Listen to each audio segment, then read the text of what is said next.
काली कमली वाला मेरा है, मेरे मन का मोहन तू दिलदार है। ओ काली कमली वाला मेरा यार है,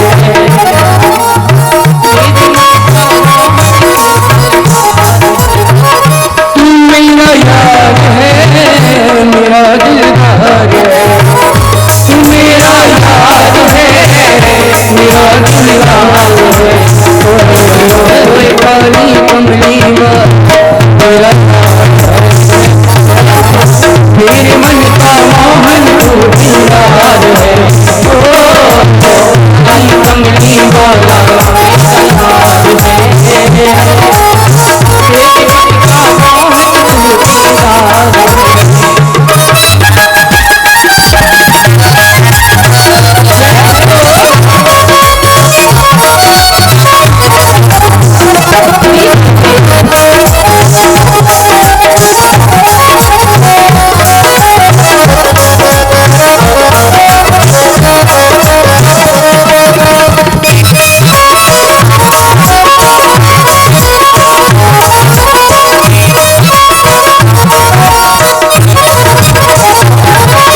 मनमोहन में तेरा दीवाना, तेरा तराना, गाँव बस यही तराना, गाँव बस यही।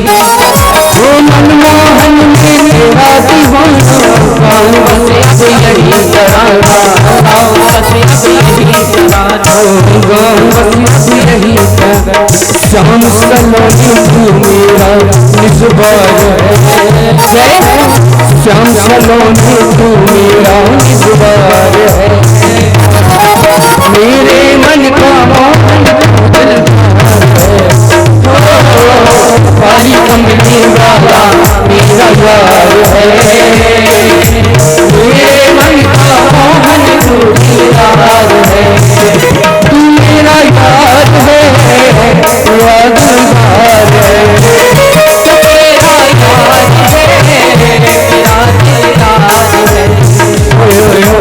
काली कमली वाला मेरा यार है, मेरे मन का मोहन तू दिलदार है।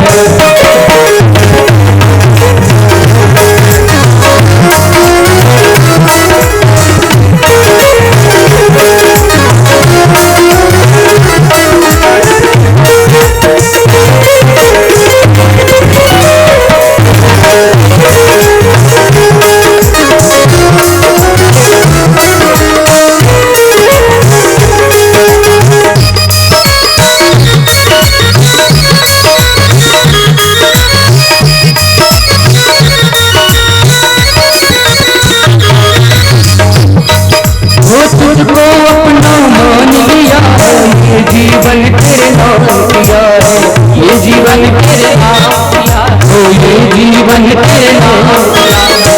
तुझको अपना मान लिया है, ये जीवन तेरे नाम किया है, ये जीवन तेरे नाम किया है, ये जीवन तेरे नाम किया है।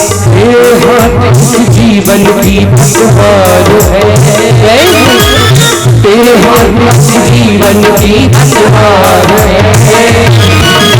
मेरे मन का मोहन दिलदार है। ओ काली कमली वाला मेरा यार है, मेरे मन का मोहन दिलदार है। ओ काली कमली वाला मेरा यार है, मेरे मन का मोहन दिलदार है। काली कमली वाला मेरे मन का मोहन दिलदार है, मेरे मन का मोहन दिलदार है, मेरे मन का मोहन दिलदार है।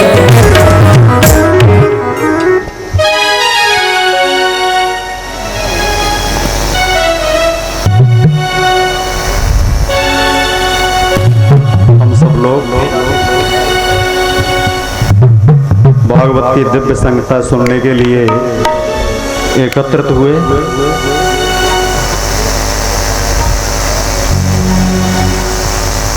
जैसा कि मैंने कल भी कहा था भक्ति करने की कोई उम्र नहीं होती। जब मन में आ जाए भक्ति शुरू कर दो। फिर ये नहीं देखना है कि रात है कि दिन है। एक एक श्वास परमात्मा के लिए जब हम अर्पित करते हैं तो परमात्मा हमारे लिए दिव्य द्वार खुलता है, दिव्य दरवाजा हमारे लिए खुलता है। भगवान ने स्वयं कहा, मत्कथा वाचकम नित्यम, मत्कथा श्रवणे रतम, मत्कथा प्रीति मनसम, नाहम त्यक्ष्यामि तम नरा। मेरी कथा को जो नित्य पढ़ता है, जो नित्य सुनता है, ऐसे व्यक्ति का मैं कभी परित्याग नहीं करता। और आगे कहा, ये अर्चंत सदा गे है शास्त्रम भागवतम नरा, प्रीणितास्तैस्य विबुधा यावदा भूत संप्लवम। जो व्यक्ति मेरी पूजा अर्चना में रत रहते हैं, इतना लगाए दो जाना, हमें नहीं चाहिए। बहुत गर्म है यार, बंद करो, बहुत गर्म है।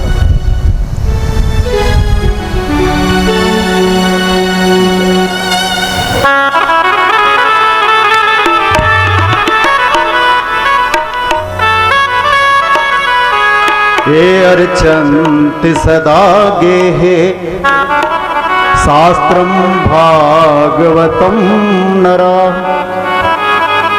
प्रीणितास्तैस्य विबुधा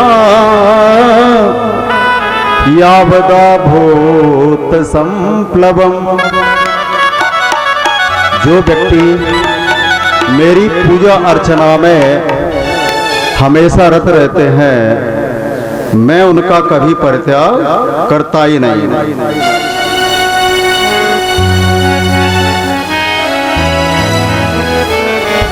कृष्णेति मंगलम नामः यस्य वाच प्रवर्तते, भस्मी भवति तस्यासु महापातक कोटया। जिनकी मंगल जिब्या पर भगवान का नाम एक बार भी आ जाता है, उनके करोड़ों जन्मों के पाप नष्ट हो जाते हैं। छोटू, इसकी आवाज बढ़ाइए, भगवान का दो बार नाम लेते हैं। ओ मोहना हो सोहना, तेरे संग में रहेंगे। ओ मोहना, तेरे संग में रहेंगे। ओ मोहना,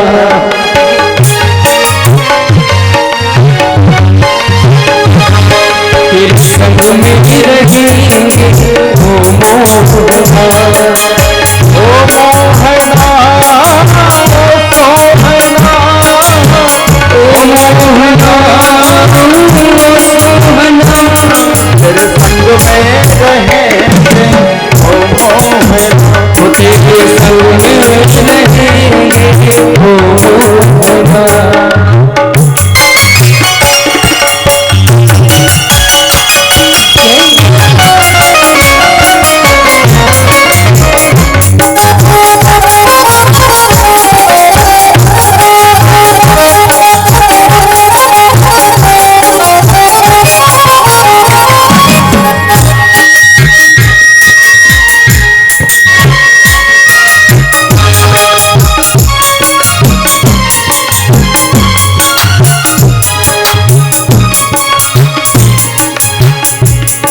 तुम चंदन बनो, मैं पानी बनो। तुम चंदन बनो, मैं पानी बनो। तुम चंदन बनो, मैं पानी बनो।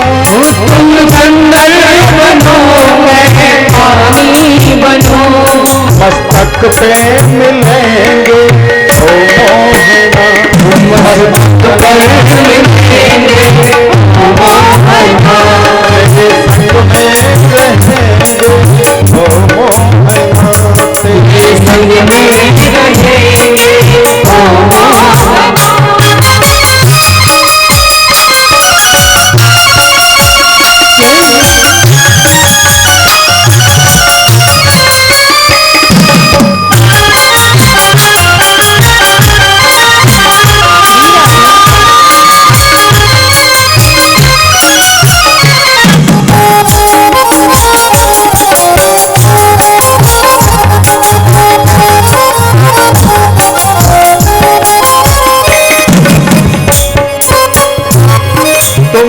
पुष्प बनो मैं धागा बनूं, तुम पुष्प बनो मैं धागा बनूं, तुम पुष्प बनो मैं धागा बनूं, तुम पुष्प बनो मैं धागा बनूं, माला में मिलेंगे ओ मोहना, ओ माला में मिलेंगे ओ मोहना, तेरे संग में रहेंगे ओ मोहना, तेरे संग में रहेंगे ओ मोहना।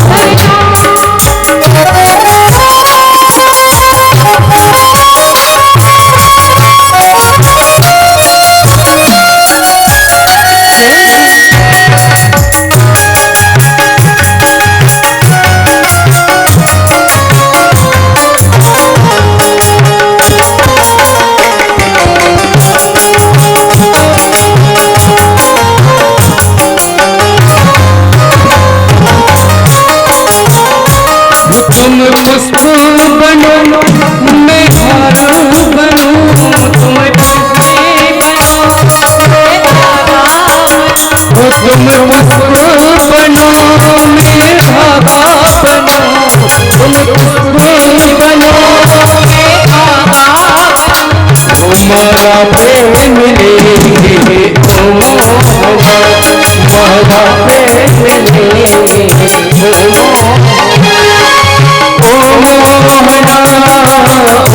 मोहना, ओ मोहना, ओ सोहना, तेरे संग में रहेंगे ओ मोहना, तेरे संग में रहेंगे ओ मोहना, तेरे संग में रहेंगे ओ मोहना।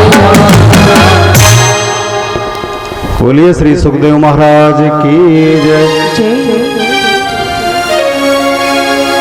राजा परीक्षित श्री सुखदेव जी से राजा परीक्षित ने कहा, कल मैंने आपको प्रहलाद जी की कथा सुनाई थी सप्तम स्कंद समाप्ति तक। आज श्रीमद् भागवत पुराण का अष्टम स्कंद सुना रहे हैं अभी हम। श्री सुखदेव जी ने राजा परीक्षित से कहा,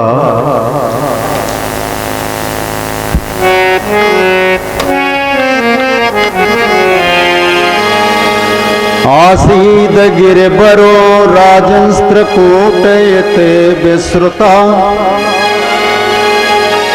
क्षीरोदयनावृता श्रीमान योजनायुत मच्छ्रुता।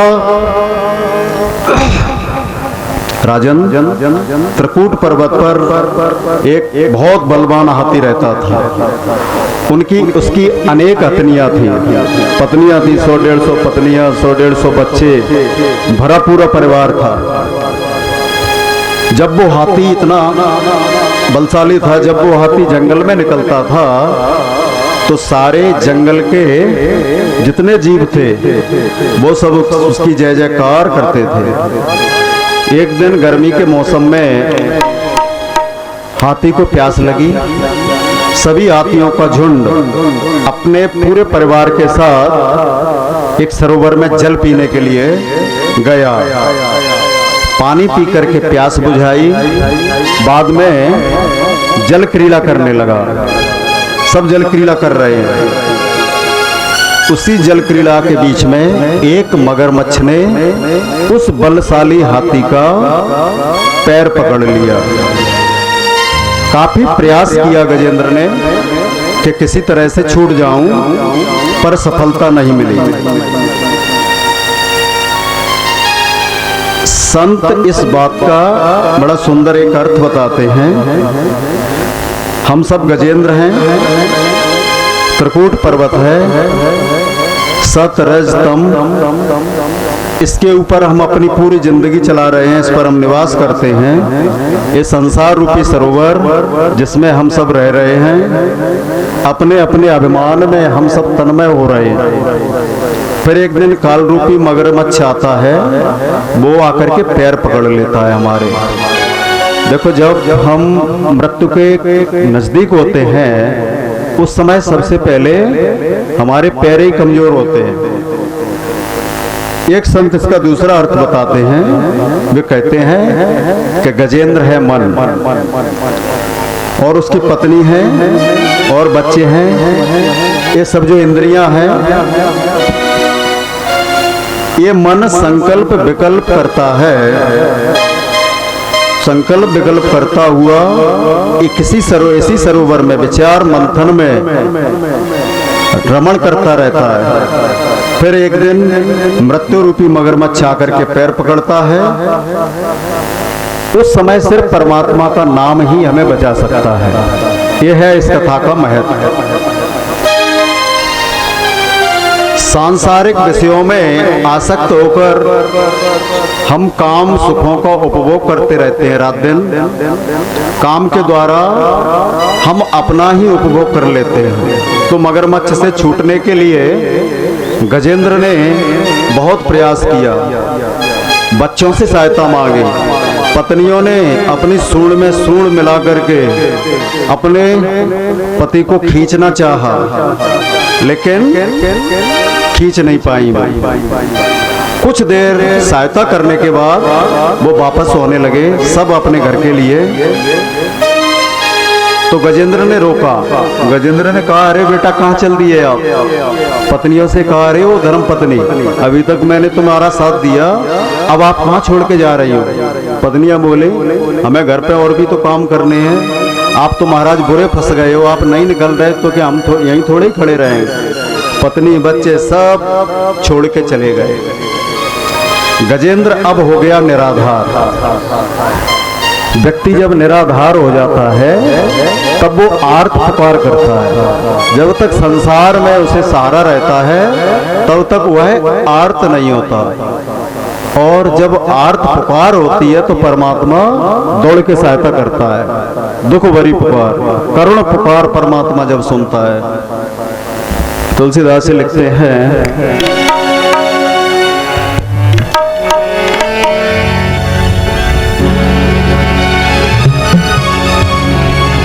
जपहि नाम जन आरत भारी, जपहि नाम जन आरत भारी,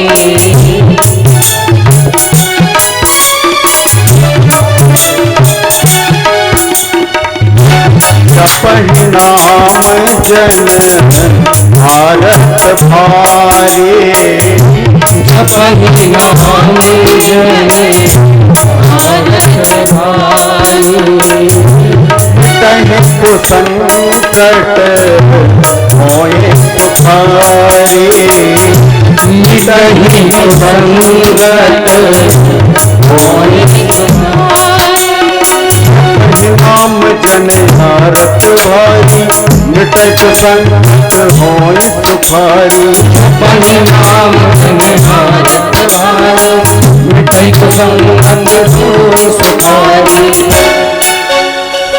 गजेंद्र जब निराधार हो गया, उसे पक्का विश्वास हो गया कि अब मुझे बचाने वाला कोई नहीं है। तब उसने आर्त होकर के प्रभु को अनन्यता से याद किया। जीव जब तक संसार का आधार पकड़ता है, परमात्मा उसकी सहायता नहीं करते। जब तक द्रौपदी ने देखा कि मैं स्वयं छत्राणी हूँ, मैं रक्षा करने में समर्थ हूँ, तब तक भगवान नहीं आए। फिर उसने भरोसा किया कि हमारे 5-5 पति सभा में बैठे हुए हैं, तब भी परमात्मा नहीं आया। लेकिन जब देख लिया कि अब मैं निराधार हो गई हूँ तो परमात्मा दौड़ के आया। भगवान ने वस्त्रावतार लेकर के द्रौपदी की भरी सभा में रक्षा करी।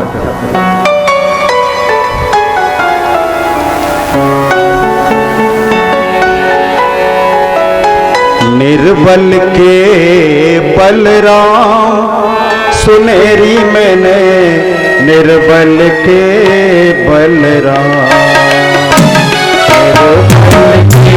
निर्बल के बलराम सुनेरी मैंने, निर्बल के बलराम, निर्बल के बलराम सुनेरी मैंने, निर्बल के बलराम, निर्बल के बलराम सुनेरी मैंने, निर्बल के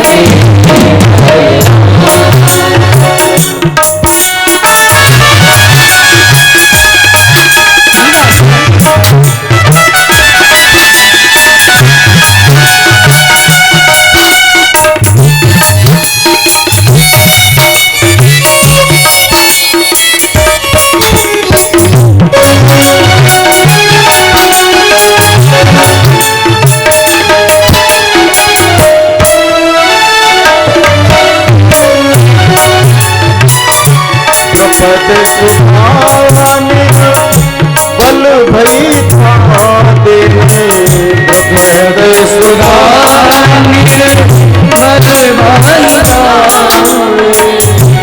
सजी आए निज धाम, सजी आए निज धाम, शासन की भुजा पतित भई, शासन की भुजा पतित भई, बसन रूप भय श्याम सुनेरी मैंने, निर्बल के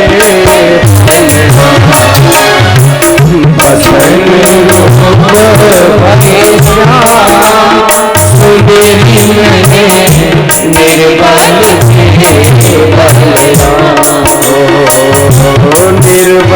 के बलराम सुनेरी मैंने, निर्बल के बलराम, निर्बल के बलराम सुनेरी मैंने, निर्बल के बलराम।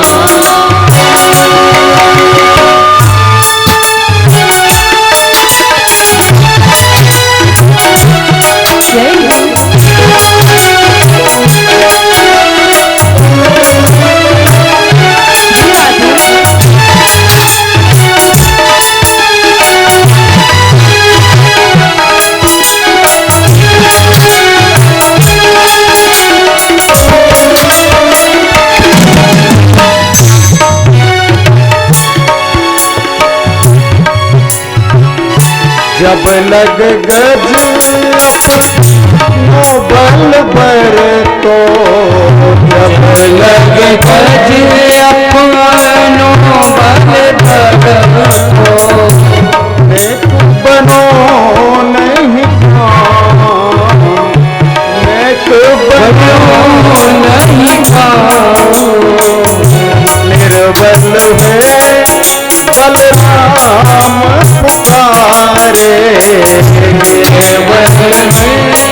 बलराम पुकारे, आए आधे नाम सुनेरी मैंने, निर्बल के बलराम, आए बलराम सुनेरी मैंने, निर्बल के बलराम, निर्बल के बलराम सुनेरी मैंने, निर्बल के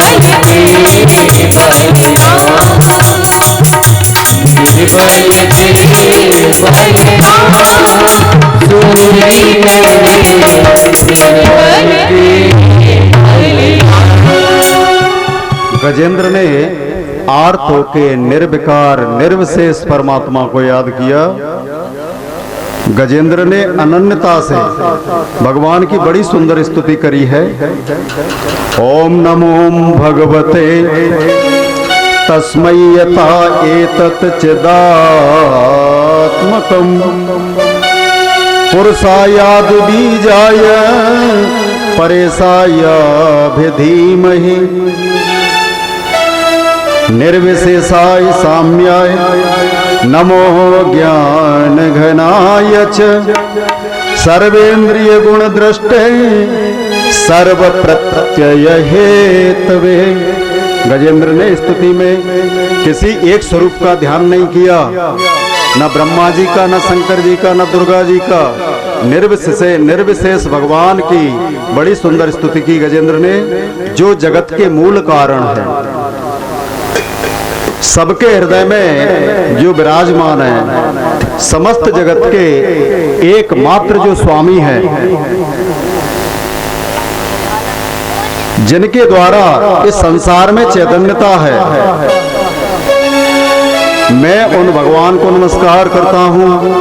वो अरूप होने पर भी बहुत से रूप है उनके। अंत में गजेंद्र कहता है, यह कश्चन ऐसा कोई एक ईश्वर है जो सबकी रक्षा करता है। अब सभी देवता लोग आकाश में देख रहे हैं गजेंद्र को।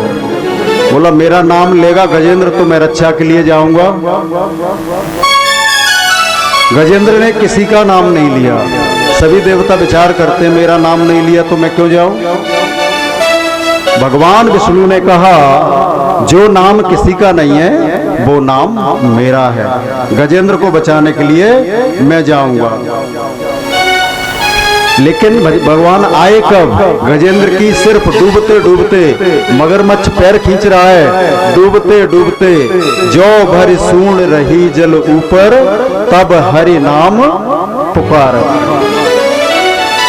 जरा सी सूंड रह गई तब भगवान का जैसे ही नाम पुकारा गजेंद्र ने तो मैया लक्ष्मी जी ने पूछा प्रभु कहाँ चल दिए। मैया लक्ष्मी जी को बता भी नहीं पाए प्रभु। हाँ उच्चरो निज भवन में थी तो गज के पास, इतनी जल्दी आए प्रभु।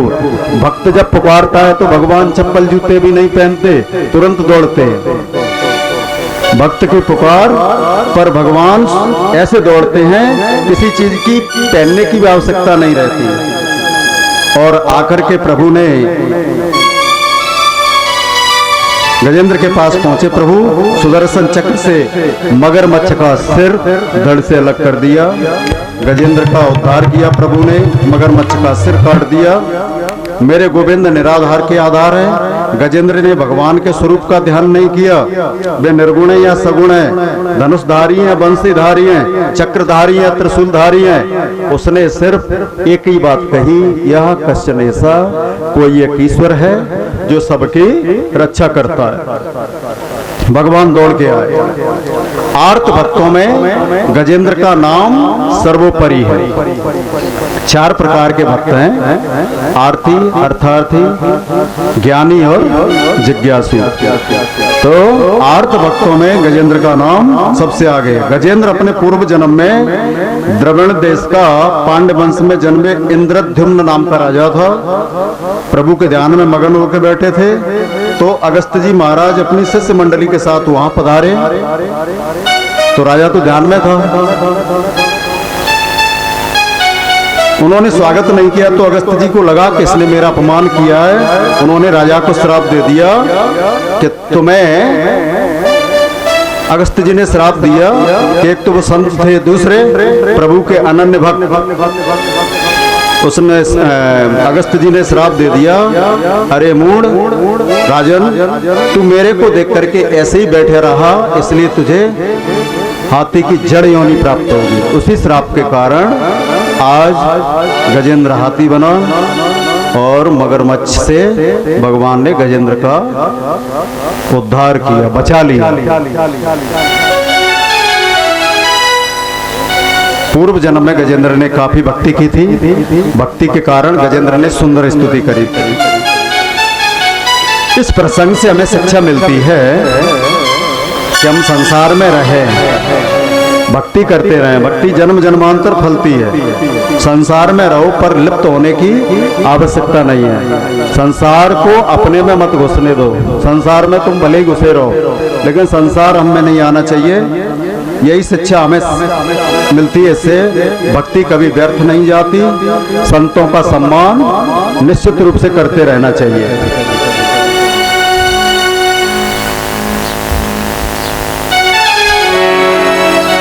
27 तारीख को फलदान है, लगन है, 2 तारीख का टीका है, सब चीज सेट है। 20 तारीख को फला जगह घूमने जाएंगे, तीर्थ यात्रा करने जाएंगे, लेकिन हमने अपने जाने का सेट नहीं किया कभी। हम दुनिया से मान लीजिए हमारी मृत्यु यदि आज ही हो जाती है तो विचार करिए मैं स्वर्ग में जाऊंगा कि मैं नरक में जाऊंगा। ये बात यदि हम सोच लेंगे तो हमारे जीवन में कभी कष्ट आ ही नहीं सकता। इसलिए नित्यम सन्निहितो धर्म, हमेशा धर्म से जुड़े रहो, न जाने कब बुलावा आ जाए। 3 चीजें जीवन में फिक्स होती हैं। कब मरोगे, कैसे मरोगे, कहाँ मरोगे। आवश्यक नहीं है कि हम घर में मरें, और आवश्यक नहीं है कि हम शाम को या सवेरे ही मरेंगे, कभी भी मर सकते हैं। कब मरोगे, कब, कैसे और कहाँ, ये बिल्कुल फिक्स है। आदमी वही पहुंच जाता है। इसलिए हमेशा भगवान के नाम का चिंतन बढ़ाते रहना चाहिए। आगे 5वें मनु का नाम था रेवत, 4थे मनु तामस के सगे भाई थे, और 6वें मनु थे चाक्षुष, जो चक्षु के पुत्र थे। इसी मनवंतर में समुद्र से अमृत मिला, उसे भगवान ने देवताओं को पिला दिया। इसी मनवंतर में भगवान ने अजीत नाम से अवतार लिया था। स्वयं भगवान विष्णु कच्छप अवतार लिया, उनने मद्राचल पर्वत को अपनी पीठ पर धारण किया था। राजा परीक्षित ने प्रश्न पूछा, गुरुजी भगवान ने समुद्र मंथन क्यों करवाया, इसके पीछे कारण क्या था। फिर एक करा के मद्राचल पर्वत को अपनी पीठ पर क्यों धारण किया, ये सारी कथा सुनने की हमारी इच्छा है। श्री सुखवाच, श्री सुखदेव जी महाराज वर्णन करते हैं, हे राजन परीक्षित, एक बार इंद्र भ्रमण कर रहे थे कि रास्ते में दुर्वासा जी मिल गए। दुर्वासा जी ने इंद्र को एक पुष्प माला भेंट की। इंद्र ने वो माला अपने हाथी के मस्तक पर फेंक दी, नीचे गिर गई माला। हाथी ने अपने पैरों से उसको रौंद दिया। तो दुर्वासा जी ने जब ये देखा कि इंद्र ने मेरी माला का अपमान किया है, उन्हें क्रोध आ गया। उन्होंने इंद्र को श्राप दे दिया कि जाओ इंद्र तुम दरिद्र हो जाओ, दरिद्रता का श्राप दे दिया। फलस्वरूप इंद्र दरिद्र हो गए। स्वर्ग का राज्य दैत्यों ने छीन लिया। देवताओं ने भगवान की शरण ली और कहा, प्रभु किसी उपाय से हमारा स्वर्ग हमें प्राप्त हो जाए, ऐसा कोई तरीका बताओ। तब भगवान ने कहा कि आप समुद्र मंथन करिए। समुद्र मंथन के द्वारा जो अमृत निकलेगा उससे तुम अमर हो जाओगे, फिर दैत्यों से लड़ाई लड़ोगे, मरोगे नहीं, जीत जाओगे। बढ़िया तरीका बता दिया। लेकिन एक बात याद रखना, ये समुद्र मंथन कोई छोटा काम नहीं है। इसके लिए तुम्हें अपने दुश्मनों की भी सहायता लेनी पड़ेगी। बोले ठीक है प्रभु, दुश्मनों को भी लगाते हैं। उन्हें प्रसन्न कैसे करेंगे हम, ये तरीका बताओ। उनको बोलो कि अमृत निकलेगा, अमृत हम आपको भी पिलाएंगे। देव और दैत्य मिलकर के फिर समुद्र का मंथन करने लगे। मंदराचल पर्वत को मथानी बनाया गया और बासुकी नाग का बनाया रस्सा। जब मंदराचल पर्वत उसमें डाला गया समुद्र में तो वो डूबने लगा। भगवान से फिर प्रार्थना करी देवताओं ने, प्रभु ये तो डूब रहा है। तो भगवान ने कच्छप अवतार लिया और अपनी पीठ पर धारण कर लिया, कछुए का अवतार। तो नाग के मुंह की तरफ लगे देवता पहले जानबूझ के, और पूंछ की तरफ लग गए राक्षस। ये बात दैत्यों को पसंद नहीं आई। उन्होंने कहा नहीं नहीं, हम ऐसा नहीं होने देंगे। मुंह पवित्र होता है, पूंछ तो वैसे ही अशुभ होती है, और ये तो देवता चाहते ही थे, इसलिए उन्होंने ऐसा किया था। उसके बाद दैत्य लग गए मुंह की तरफ, देवता लगे पूंछ की तरफ। देवता यही चाहते थे। अब बासुकी नाग के मुंह से लपटें निकलने लगी, क्योंकि बार बार घर्षण हो रहा है। गर्म हो गया ना, आग निकल रही उसके मुंह से। उस आग से जो राक्षस लोग थे ना, सब झुलस रहे, काले पड़ गए। समुद्र मंथन शुरू हुआ। पहले निकला हलाहल विष महोल लवणम हाल हलाहल मागता। विष की दुर्गंध किसी से सहन नहीं हुई, अतः विषपान करने के लिए सभी देवताओं ने भगवान भोलेनाथ की स्तुति करी। भगवान भोलेनाथ जैसे पीने के लिए चलने लगे, मैया पार्वती ने बोला कि प्रभु कहाँ चल दिए? भगवान भोलेनाथ बोले, देवताओं ने बुलाया, वहां जाते। बोले देवता बड़े स्वार्थी हैं प्रभु, कि बार बार आपको कुछ न कुछ खिला पिला देते, आप बार बार जाते हो उनके पास। लेकिन भगवान भोलेनाथ ने कहा कि देवी, अगर हमें विष भी पीना पड़ेगा तो विष वो ही पचा सकता है जिसके सिर पर ज्ञान की गंगा है, ज्ञान की गंगा है। भगवान भोलेनाथ ने अपने सिर पर ज्ञान गंगा को धारण किया हुआ है, विष पचाने की हिम्मत उसी के अंदर है। तब शंकर जी ने कहा, देवी शीतल अमृत तुल्य ज्ञान रूपी गंगा जी का निवास हो, जिसके सिर पर, जिसके मस्तिष्क में विष को वो ही पचा सकता है। भगवान शिव ने आकर के तुरंत रा नाम का बर्तन बनाया, माँ नाम का ढक्कन से ढक दिया, गले में रोक लिया विष को, गला नीला पड़ गया। उसी दिन से भगवान भोलेनाथ का हो गया नीलकंठ नाम। बोली नीलकंठ भगवान की जय जय।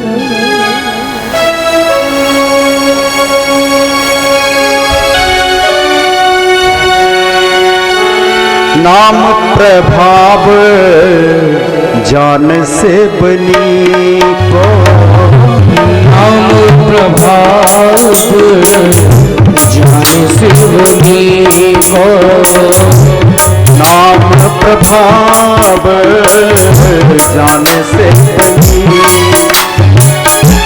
नाम प्रभाव जान से बनी को। फल फूट फल तीन यमी को, फल फूट फल तीन यमी को, नाम प्रभाव जाने से बनी, नाम प्रभाव जाने से बनी। परोपकारी सज्जन व्यक्ति दूसरों का कष्ट दूर करने के लिए जीते हैं, ये भगवान बताते हैं।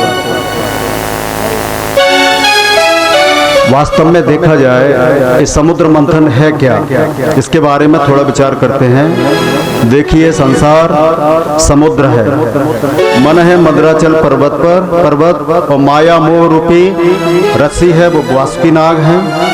मनुष्य के जीवन में मंथन होता रहता है, अच्छा बुरा सब कुछ चलता रहता है। प्रारंभ में निकला विष, प्रतिकूल परिस्थितियां जीवन में आती हैं, वही विष है, और बाद में निकलता है अमृत।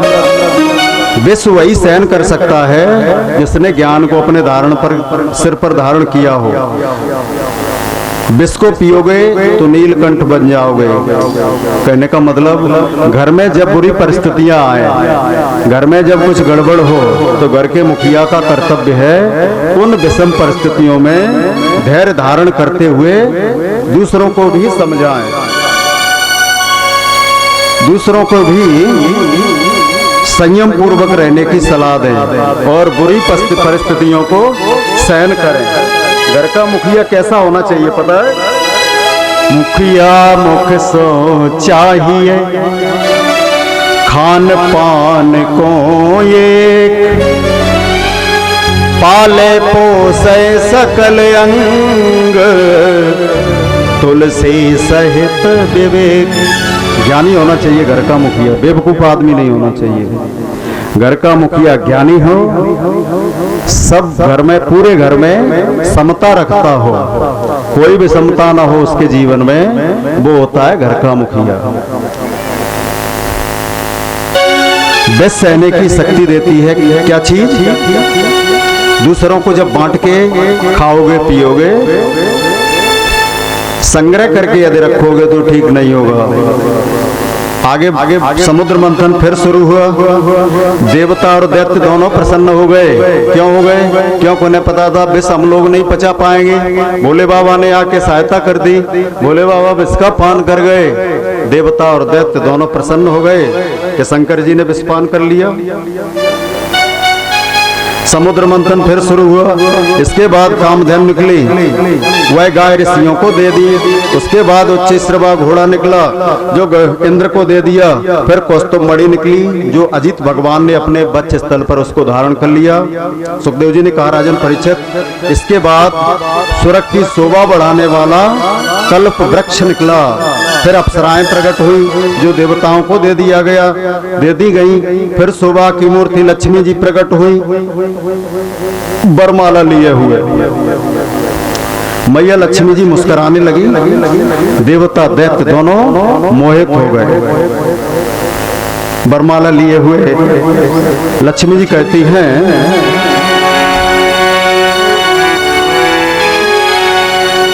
पृथ्वी हंसे लक्ष्मी हंसे, हम काहू के नाही, जग व्यर्थ ही लड़ रहा, लड़ लड़ सब मर जाए। लक्ष्मी जी कहती हैं संसार में सब पैसे की लड़ाई हो रही है, जग व्यर्थ लड़ता है, लेकिन हम किसी एक के घर की थोड़े ही हैं। हमें तो जो अच्छा लगता है वहीं चले जाते हैं। देखो लक्ष्मी जी आती हैं, घर यदि दुष्कर्म से बचा रहेगा तो लक्ष्मी जी आती, घर में पवित्रता रहेगी लक्ष्मी जी आती। लक्ष्मी जी ने बरमाला लेके पैदा हुई, वही प्रकट हुई, तो लक्ष्मी जी विचार करती हैं बरमाला मैं किसे पहनाऊं। वे पहले ऋषियों के पास पहुंची तो आगे देवगण विराजमान है, सोचा ऋषियों को माला पहना देते, विचार किया, अंत में नाना विचार करती हैं ऋषि क्रोधी होते हैं, बाबा क्रोधी होते हैं और देवता क्रोधी नहीं होते लेकिन भोगी होते हैं। इनको भी माला पहनाना ठीक नहीं है। आगे बढ़ी देखा तो परशुराम जी बैठे हैं। लक्ष्मी जी ने विचार किया सुंदर तो है पर है बड़ा निष्ठुर, इसको भी माला नहीं पहनाएंगे। आगे मार्कंडे मुनि बैठे हैं, वे सुंदर भी हैं और दीर्घ आयु भी हैं मार्कंडे मुनि, परंतु भरी सभा में आंखें बंद करके बैठे हैं। लक्ष्मी जी की ओर उनने देखा तक नहीं। अब मैया लक्ष्मी जी ने विचार किया जो अभी नहीं देख रहा बाद में क्या देखेगा, इसलिए और लक्ष्मी जी मैया आगे बढ़ गई।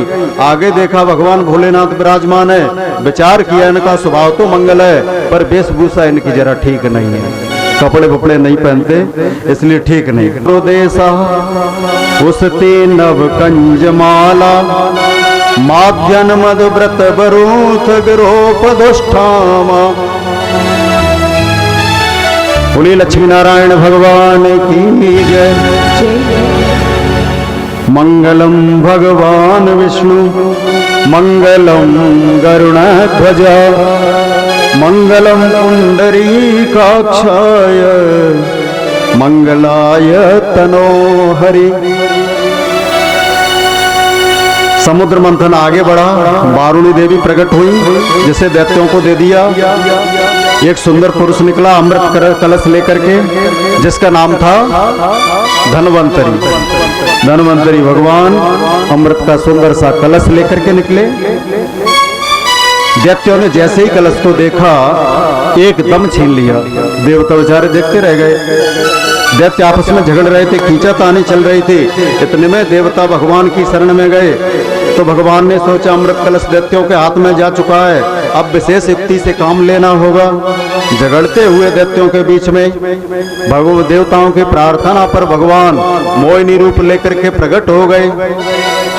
मोहिनी को जैसे ही सभी दैत्यों ने देखा कहने लगे अरे क्या सौंदर्य है। कामातुर दैत्यों ने अमृत कलश की ओर से अपनी नजर हटा करके मोहिनी की तरफ देखना शुरू कर दिया और घेर लिया और मोहिनी को पूछने लगे अरे देवी आप कहां से आई हो। मोहिनी भगवान बोले मेरा कोई एक घर थोड़े ही है, मेरे को तो जो पसंद आ जाता है मैं उसी के साथ चलती हूँ। तब तक दूसरा दैत्य बोला, अरे ओ देवी, आप दौड़, आप जैसा कहोगी मैं वैसा ही कर लूंगा। दैत्यों के ऊपर मोहिनी भगवान ने ऐसी माया डाली कि सभी मोहित हो गए। मोहिनी भगवान ने कहा, मैं आपके कल्याण के लिए ही तो आई हूँ, और देखो मैं उसी के घर में जाती हूँ जो मुझसे प्रेम करता है। दैत्यों ने अमृत कलश मोहिनी भगवान के हाथों में सौंप दिया। सोचा अमृत कलश से प्रसन्न होकर के मोहिनी मेरे साथ शादी कर लेगी। और कहा, देवी अब हम झगड़ा नहीं करेंगे, आप जैसा कहोगे वैसा ही हम करेंगे। दैत्यों ने कहा, बहुत दिन हम जानते हैं कि मोहिनी माँ ने मोहित कर लिया। मोह ने, जिसके द्वारा मोह नष्ट हो जाए, ममता मोह जिसके द्वारा छूट जाए, उसी का नाम है मोहिनी। दैत्यों ने कहा, देवी आप अमृत बांटो और हम सब अमृत पिएंगे, आप पिलाओ अपने हाथ से। मोहिनी भगवान मंद मंद मुस्कुराते हुए कहने लगे, आप लोग लाइन लगा लो, 2 लाइन, एक इधर से लगा लो, एक इधर से लगा लो, पीठ पीठ जोड़ के बैठ जाओ। तो एक तरफ देवता लोग बैठ गए, एक तरफ दैत्य बैठ गए। मोहिनी भगवान ने फिर पूछा दैत्यों से, एक चीज बताओ, आप लोग पतला पतला अमृत पियोगे या नीचे का गाढ़ा गाढ़ा? बोलो आपकी जैसी मर्जी हो वैसा पिला दो। ठीक है, भगवान ने कहा कि पतला पतला है ना, ये देवताओं को हम पहले पिला देते हैं। तो पतला पतला सा अमृत लेकर के भगवान देवताओं की लाइन में पहुंच गए। देवताओं को अमृत पिलाना शुरू किया।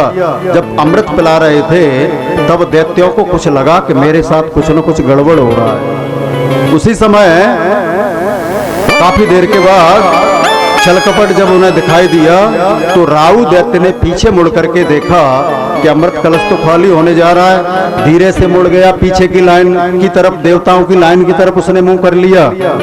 मुंह किया तो भगवान को अमृत पिलाना पड़ा, क्योंकि पंक्ति भेद नहीं करना चाहिए, चाहे उसमें कोई भी दुश्मन बैठा रहे। समता अमृत होती है, विषमता विष होती है। जो लोग विषमता करते हैं उन्हें संग्रहणी नाम का रोग लगता है, संग्रहणी रोग होता है। इसलिए कभी पंक्ति भेद नहीं करना चाहिए, इससे संग्रहणी रोग होता है। कहने का मतलब विषमता विषय, समता अमृत है। तो भगवान ने राहु को भी अमृत पिलाया, लेकिन सूर्य चंद्रमा के बीच में बैठा था राहु। सूर्य चंद्रमा ने भगवान को बोला, अरे प्रभु ये तो दैत्य। तो भगवान ने अपने सुदर्शन चक्र से उसका सिर धड़ से अलग कर दिया। उसका धड़ बन गया राहु और सिर बन गया केतु, डबल हो गया। वो सिंगल था, अमृत पी लिया था, मरने वाला तो था नहीं, अब वो डबल हो गया। जो कि आज भी सूर्य चंद्र ग्रहण के रूप में सूर्य चंद्रमा को निगलने के लिए तैयार रहता है। अमावस्या पूर्णिमा को जो ग्रहण पड़ते हैं, मोहिनी भगवान ने सारा बचा हुआ अमृत देवताओं को पिला दिया। खाली बर्तन लेकर के दैत्यों के पास रख दिया। दैत्यों ने क्रोध करके चिल्लाना शुरू कर दिया, अरे विष्णु तू साड़ी पहन के आया, तूने आज साड़ी पहनी, छल कपट किया है, इसे मारो, तूने मेरे साथ छल किया है। सभी देवताओं के ऊपर दैत्यों ने आक्रमण कर दिया। देव दानवों का भयंकर युद्ध हुआ, दैत्य पराजित हुए, स्वर्ग देवताओं को पुनः प्राप्त हो गया। समुद्र मंथन का इस प्रकार कार्य समाप्त हुआ। दैत्य है कौन? देखो दैत्यों के कोई सिंग नहीं होते, जैसा कि हम देखते हैं ना आजकल सिंग लगा देते हैं। दैत्यों को सिंग थोड़े ही होते हैं, हम ही दैत्य हो सकते हैं। वो स्वामी तुलसीदास जी लिखते हैं रामचरितमानस में,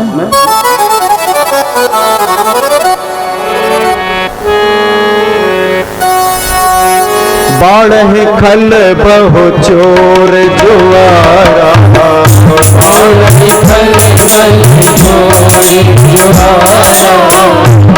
पर धन पर लंपट तारा, पर धन पर लंपट पिता नहीं देवा,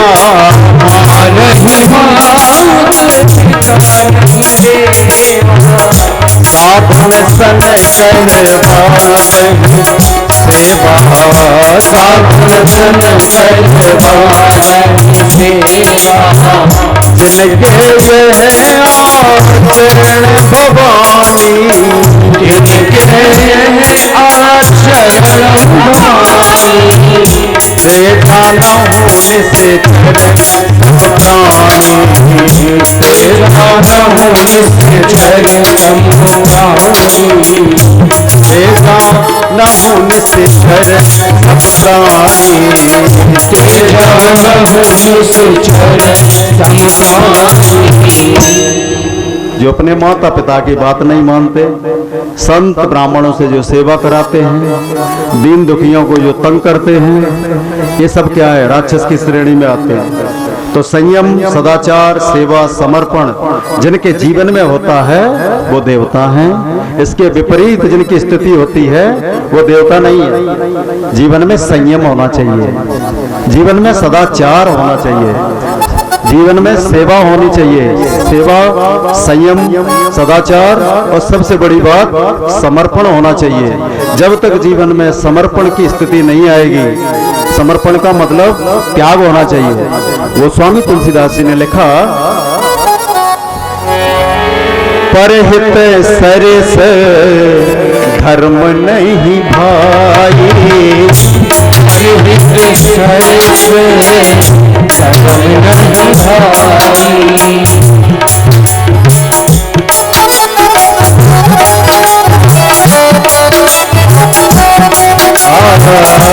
परहित पैसे दिल तेरे मन भाई, परहित पैसे तेरे मन भाई, कहूँ जग कछो लखनाई,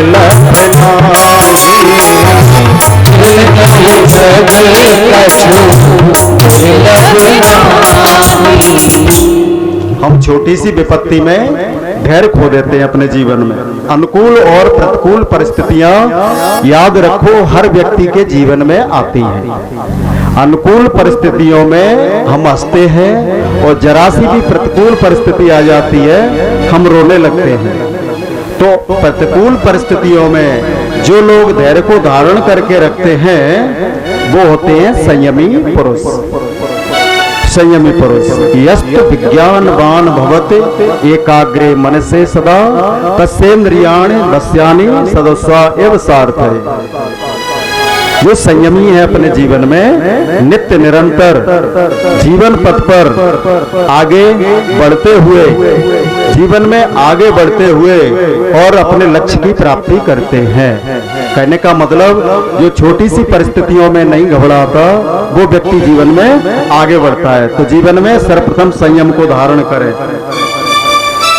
देखो आगे कथा आएगी, राजा बलि को पता है कि मेरा 3 पग में सब कुछ चला जाएगा, लेकिन फिर भी उनने अपना संयम खोया नहीं। भगवान श्री रामचंद्र जी को राज्य मिलने वाला था, अंततः वनवास हो गया उनको, लेकिन उनने अपना संयम नहीं खोया। पांडवों ने अपने संयम को धारण करके रखा। तो जिसने भी अपना संयम धारण करके रखा है उनको जीवन में आगे बढ़ने का पूर्ण मौका प्राप्त हुआ है। सदाचार होना चाहिए जीवन में। ये देवता बनने के लिए बता रहे हैं 4 चीजें बस, संयम, सदाचार, सेवा और समर्पण। सदाचारी जो लोग होते हैं उनकी उम्र भी लंबी होती है, दुराचारियों की उम्र छोटी होती है। सदाचारी की उम्र लंबी होती है। सदाचारी व्यक्ति नम्र होता है। अपने जीवन में सदाचारी व्यक्ति कभी किसी से कोई झगड़ा नहीं करता। सद आचरण, और सदाचारी व्यक्ति को किसी से भय नहीं होता। ये बात याद रखो। जिसके अच्छे आचरण है उसे भयभीत होने की जरूरत नहीं होती। तीसरी बात आती है सेवा। सेवा धर्म परम गहनो योगी नामाप्य गम्यम। सेवा रूपी जो धर्म है वो जिसके लिए देवता भी तरसते हैं कि मैं मृत्यु लोक में जाकर के सेवा करूं। सेवा से बढ़कर के दूसरा कोई धर्म नहीं है। चौथी बात है समर्पण। जीवन में समर्पण होना चाहिए। जीवन में यदि समर्पण है और समर्पण है तो परमात्मा आपके लिए समर्पित है। अतः जीवन में ये चार चीजें हम धारण कर लें तो हम देवता से कम थोड़े ही है। जहाँ जहाँ भाई भाई का प्रेम हो, पिता पुत्र का स्नेह हो, सदाचार हो, प्रेम हो, वहां परमात्मा निवास करता है। हम पूरी जिंदगी बुरे कार्यों में बिता देते हैं, स्वार्थ में, निंदा में, चुगलखोरी में। अपना जीवन हम इन्हीं चीजों में बर्बाद करते हैं।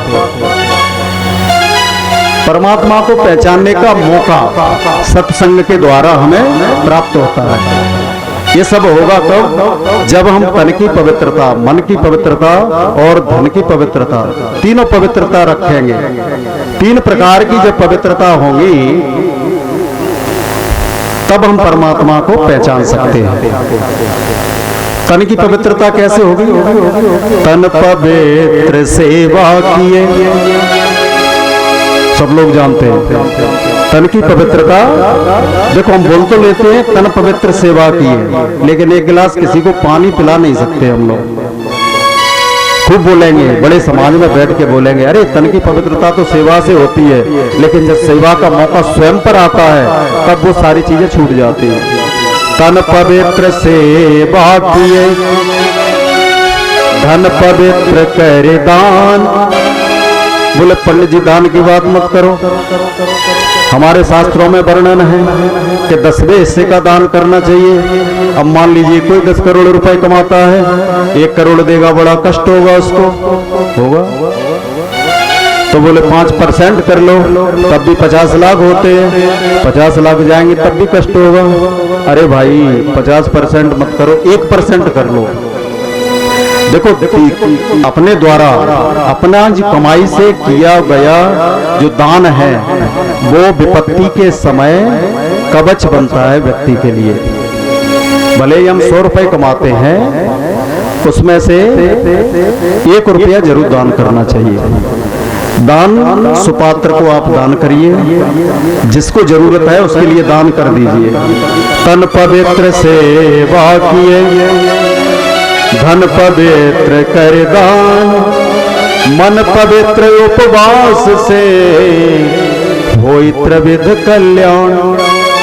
मन पवित्र उपवास से, अरे उपवास से यदि कल्याण होता तो हजारों गरीब लोग भूखे पड़े हैं, वो तो आदमी बन गए होते, अभी तक देवता बन जाते। उपवास से कल्याण नहीं होता।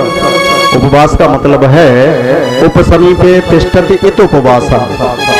उपनिषद की परिभाषा है परमात्मा की समीपता ग्रहण करना ही उपवास है। खीर और बर्फी को ठोक के पेट में भर लो, ये उपवास थोड़ा ही होता है। उपवास का मतलब है उपसमीपे तिष्ठति इत उपवासा। परमात्मा की समीपता ग्रहण कर लो, बुरे कार्यों से दूर होने की दृढ़ संकल्प, बुरे कार्यों से दूर होने के लिए दृढ़ संकल्पित हो जाओ, बस उपवास हो गया। उपवास तो है, लेकिन हम फिर भी मुंह से कुछ न कुछ बुरे शब्द निकालते रहते हैं। कोई उपवास नहीं है, किसी व्रत की करने की जरूरत नहीं है। उपवास यदि करना है तो अपनी बुराइयों को उपवास कर दो, अच्छे आचरणों का व्रत कर लो, दृढ़ संकल्प ले लो, 3 प्रकार से कल्याण हो जाएगा। हमारी जिंदगी एक खुली किताब की तरह होना चाहिए। हमारी जिंदगी में कोई चीज छुपी नहीं है। जब खुली किताब की तरह जीवन हो जाएगा तो कोई भी पढ़े, खुली किताब को कोई भी पढ़ सकता है, ऐसा जीवन होना चाहिए। हमें अपने आप को विशाल करना चाहिए। बड़ी सोच का आदमी बड़ा बनता है, ये बात निश्चित है। जिस आदमी की सोच बड़ी है वो बड़ा बनेगा। धन से कुछ नहीं होता, बड़ी सोच जब बन जाती है व्यक्ति की, आदमी बड़ा वही माना जाता है। दान पुण्य धर्म 3 चीजें होती, मैंने उस दिन भी बताया था। दान पुण्य धर्म। धर्म करने में सिर्फ पैसा खर्च होता है, दान में कोई पैसा नहीं होता, थोड़ा बहुत होता है। लेकिन पुण्य करने में एक चवन्नी भी खर्च नहीं होती, हमने बता दिया था उस दिन। हमें यदि इन सब चीजों से दूर होना है, सब माया मोह रूपी चक्कर से छूटना है,